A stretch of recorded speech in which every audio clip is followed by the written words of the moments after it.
On commence par qui? C'est pas tous les jours que je cite un prix Nobel dans cette revue de presse culturelle. Or, justement, le nouveau prix Nobel d'économie, monsieur qu'on va voir tout de suite, c'est un Écossais qui s'appelle Angus Deaton. Il consacre la culture et les loisirs. Alors, on dirait pas comme ça, hein, mais en fait, il est très drôle, ce monsieur. Il est marrant, lui. Oui, vous allez voir, parce qu'il a mis en équation quelque chose que nous autres latins savons depuis longtemps. Ce n'est pas l'argent qui fait le bonheur, mais le temps libre qui permet de se consacrer à la culture, aux loisirs et aux relations humaines. Alors, c'est un anglo-saxon, donc pour eux, il fallait un prix Nobel pour comprendre ça. Vous voyez, ma grand-mère me disait, l'argent ne fait pas le bonheur, mais en anglo-saxon, ça n'existe pas. Il fallait un prix Nobel. Alors, ça va quand même très loin. Par exemple, il a montré que dans les pays pauvres, même les gens mal nourris préfèrent dépenser le peu d'argent qu'ils ont dans l'achat d'un téléphone portable plutôt que dans la nourriture. Comme si la communication, Internet, tout ce qu'on peut avoir aujourd'hui avec un smartphone, c'était encore plus important que de manger. Vous voyez, donc il a quand même montré des choses auxquelles on ne s'attendait pas.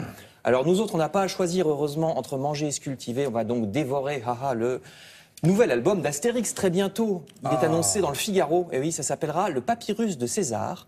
C'est un album très attendu parce que ça sera enfin le retour de l'humour satirique dans Astérix. Humour féroce. Pour les gens qui découvrent ça pour la première fois, expliquez qui sont les personnages. Il y a Uderzo qui est totalement à gauche. Voilà, et il y a les nouveaux auteurs parce qu'il a passé le relais. La dame. C'est sa fille. Oui, c'est sa fille. Et à droite, c'est Ferry, qui est le nouveau scénariste, le nouveau dessinateur, pardon. Alors, rappelez-vous, des anciens épisodes, il y avait les banlieues dortoirs, par exemple, qui avaient été caricaturées dans Le Domaine des Dieux, la société de consommation dans Obélix et compagnie, qui fait fortune grâce à une mode idiote des menhirs, alors que les menhirs ne servent à rien. Et puis, c'était un peu passé. Et donc, ce nouvel album revient à ça. Ça sera une satire de la publicité, pardon. C'est un roman il y aura un roman qui s'appelle Promo Plus, inspiré, paraît-il, de Jacques Séguéla. Mais ça dépend, il a le visage ou pas? On n'en sait pas plus pour l'instant, parce qu'ils nous aguichent comme ça, mais on ne sait rien d'autre. En fait, pour l'instant, ils ont distillé 2-3 pages, pas exactement. plus. Dont une avec la tête de Jacques Séguéla. Il faudra attendre le 22, c'est-à-dire jeudi de la semaine prochaine, pour découvrir ce nouvel album en entier. Jean-Yves Ferry, Didier Conrad, Conrad, les deux auteurs.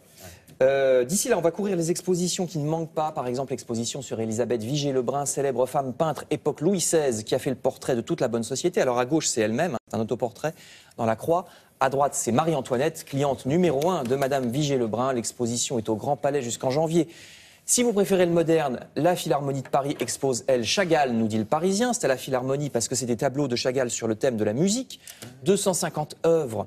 Et c'est aussi à Roubaix en même temps, au musée de la piscine, 200 œuvres. Ça, c'est à partir d'aujourd'hui à Paris et du 24 octobre à Roubaix. Il y a les deux en même temps.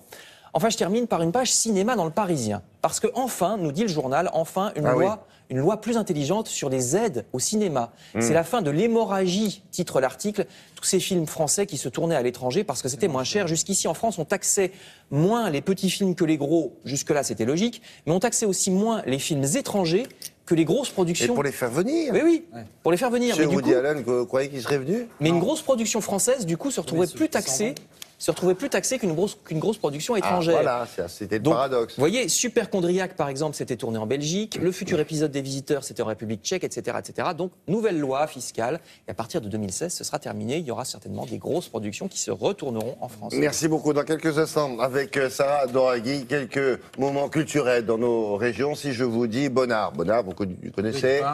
Vuillard, vous connaissez? Peintre? Manguin. Moins déjà. Dommage, parce que c'est presque aussi bien. Allons.